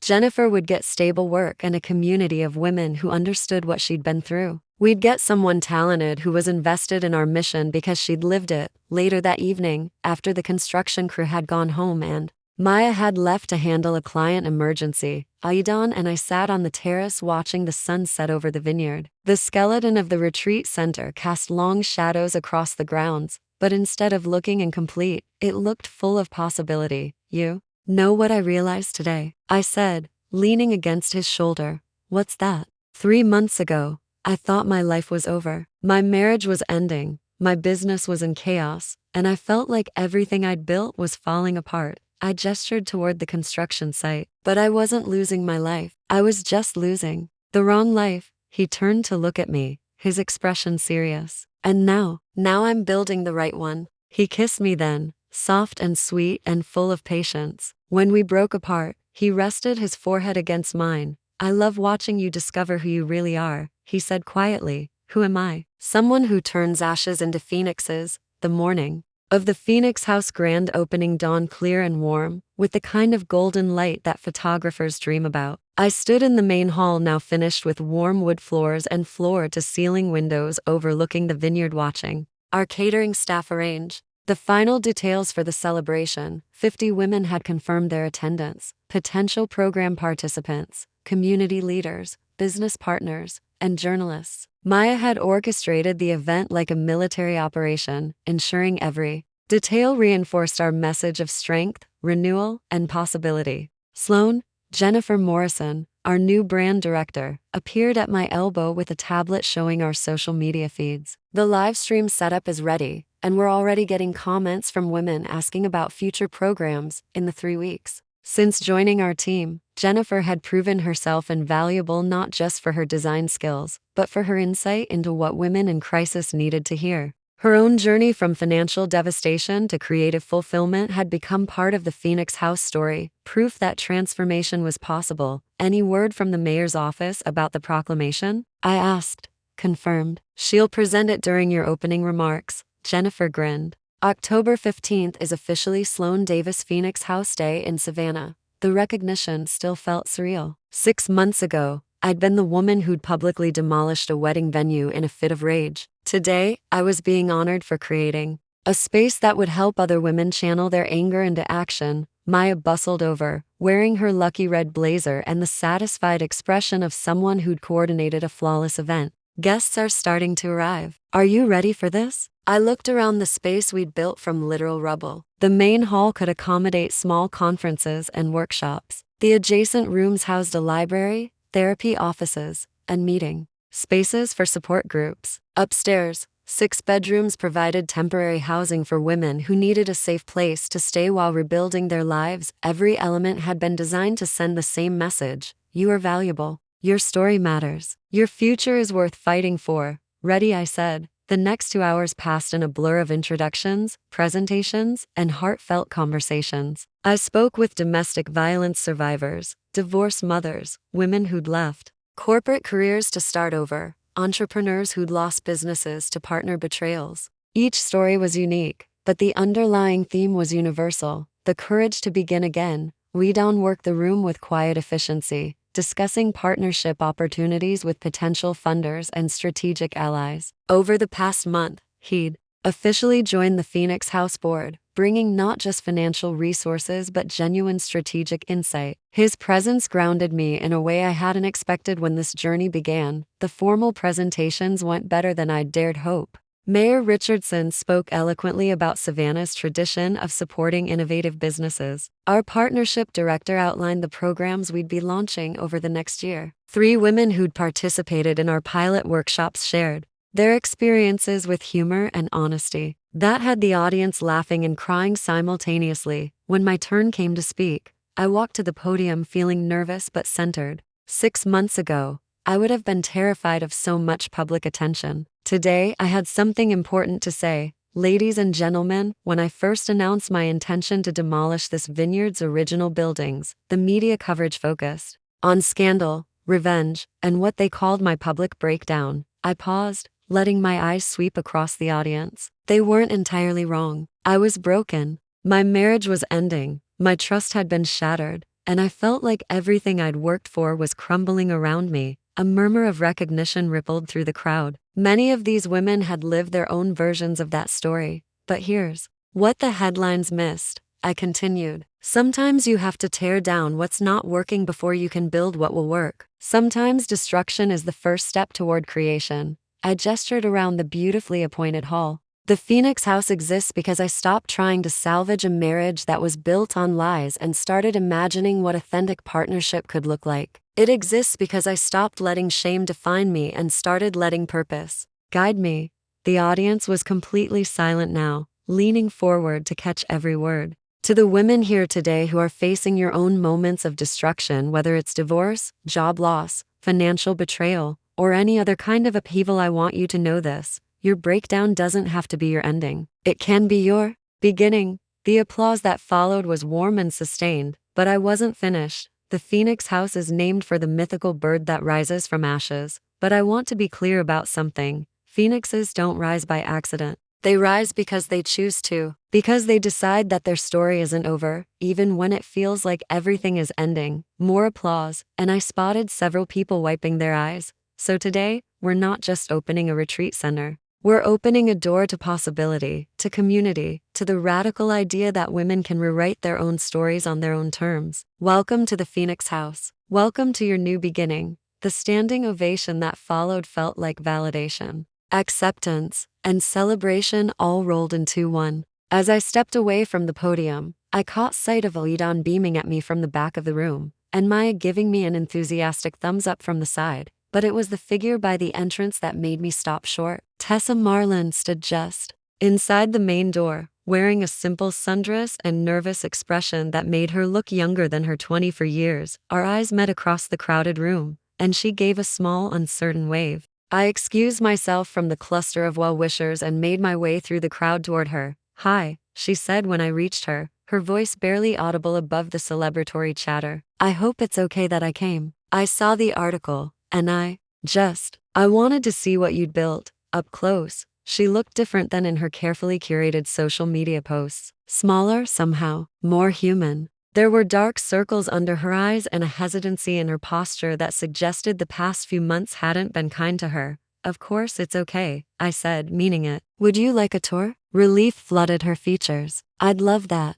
We walked through the space slowly, my explanations mixing practical details with the deeper philosophy behind each design choice. Tessa listened intently, asking thoughtful questions about our programs and the women we plan to serve. "This is incredible," she said as we finished in the library, a cozy room filled with books on everything from financial planning to creative writing. It's like you took something terrible and made it beautiful. That was the idea." She was quiet for a moment, running her fingers along the spine of a book about starting over after divorce. "Sloane, I owe you an apology. A real one." I waited, not rushing her. "I knew about you when Grayson and I started seeing each other. Not details, but I knew he was married. I told myself it didn't matter because you were getting divorced anyway. But it was just me making excuses for doing something I knew was wrong." Her honesty surprised me. For months, I'd thought of Tessa as a symbol of youth naivety, everything I feared I was losing. But standing here, listening to her take responsibility for her choices, I saw her as she actually was, a young woman who'd made mistakes and was trying to learn from them. "Thank you for saying that," I said. "It means more than you know. I left him," she continued, her voice gaining strength, "about 6 weeks ago. After the legal troubles started, he got angry, really angry. At me, at you, at everyone who'd turned against him. He started drinking more, and when he drank, he said things that scared me." My chest tightened with concern. "Did he hurt you?" "Not physically, but emotionally. Yes, he made me feel like everything was my fault, like I'd ruined his life by existing." She laughed bitterly. "I started to understand why you looked so tired all the time during the divorce proceedings. Living with someone who blames you for their problems is exhausting." The insight was painful and validating simultaneously. "Where are you staying now?" "With a friend in Charleston. I'm working part-time at a marketing agency, trying to rebuild my savings and figure out what I actually want to do with my life." She paused, looking around the library again. "I was wondering, I know this might be presumptuous, but do you think there might be space in one of your programs for someone like me? Someone who wasn't exactly a victim but who still needs to learn how to make better choices." The request caught me off guard, but as I considered it, It made perfect sense. The Phoenix House wasn't just for women who'd been betrayed, it was for women who wanted to grow, to break destructive patterns, to build lives based on authenticity rather than image. Actually, I said, we're launching a monthly workshop series for women in their 20s. Building your foundation, financial literacy, relationship skills, career planning, all the things most of us have to learn the hard way. Her face lit up. That sounds perfect. Jennifer Morrison is coordinating it. She's our brand director, brilliant. Woman who rebuilt her own life after her ex-husband's gambling addiction destroyed their finances. I think you'd like her. I saw her bio on your website. Her story is inspiring. We talked for a few more minutes about practical details, workshop schedules, program fees, the support network we were building. As we spoke, I felt something shift. Inside me, the last vestige of anger toward Tessa dissolved, replaced by something I hadn't expected,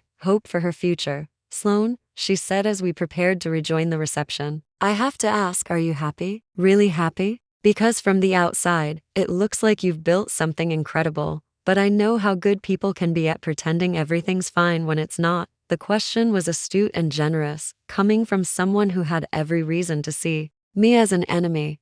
I'm happier than I've been in years, I said honestly, not because my life is perfect, but because it's actually mine now. I'm making choices based on what I want, not what I think other people expect from me. She nodded slowly. That's what I want, to stop performing and start living. That's exactly what the Phoenix House is for. As we walked back toward the main hall, I caught sight of Lidon talking with Maya near the refreshment table. He looked up as we approached, his expression curious but welcoming. Lidon, Maya, I'd like you to meet Tessa, I said. She's interested in joining our foundation workshop series. Maya, ever the professional, extended her hand warmly. Wonderful to meet you. Jennifer will be thrilled. She's been hoping to attract younger participants. As the four of us chatted about program details and upcoming events, I marveled at the complexity of human relationships. 6 months ago, Tessa had been the enemy, the symbol of everything I'd lost. Today, she was a potential ally in the work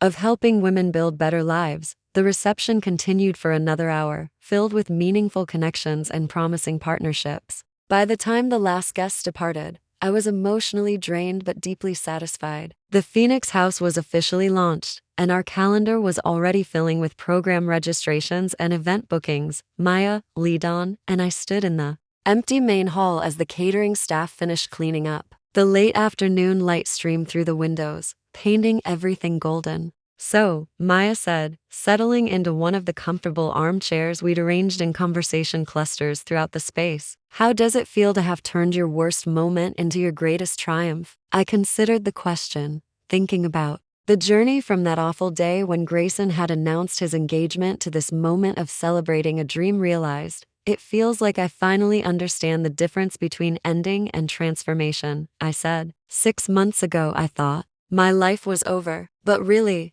the wrong life was over. All of this is what was waiting on the other side of that ending. Lidon pulled me close, and I leaned into his warmth. Our relationship was still evolving, still being written day by day, but it felt solid in a way that came from choosing each other with clear eyes and open hearts. What's next? He asked. I looked around the beautiful space we'd created, thought about the women who would walk through these doors seeking their own new beginnings, and felt a surge of excitement about the future we were building together. Next, we help other women discover that their stories aren't over either, I said. Next, we prove that the best revenge isn't destruction, it's creation. It's building something so beautiful and meaningful that it transforms not just your own life, but the lives of everyone it touches. Maya raised an imaginary glass. To productive revenge, Lidon echoed. To new beginnings, I added, and meant it with every fiber of my being. Outside, the sun was setting over the vineyard that had once been the site of my greatest humiliation and was now the foundation of my greatest achievement. The Phoenix House stood ready to welcome women who needed to remember their own strength, their own worth, their own capacity to rise from whatever ashes life had left them with. I had torn down a wedding venue in anger and built a sanctuary in hope. It was, I realized, the most honest thing I'd ever done. The future stretched ahead, full of possibility and purpose and the quiet satisfaction that comes from transforming pain into something beautiful. For the first time in my adult life, I couldn't wait to see what came next. Up next, we have 2 more incredible stories that are waiting for you. Just click the image you want to watch and it will take you there. If you enjoyed this video, make sure to subscribe. It would mean a lot.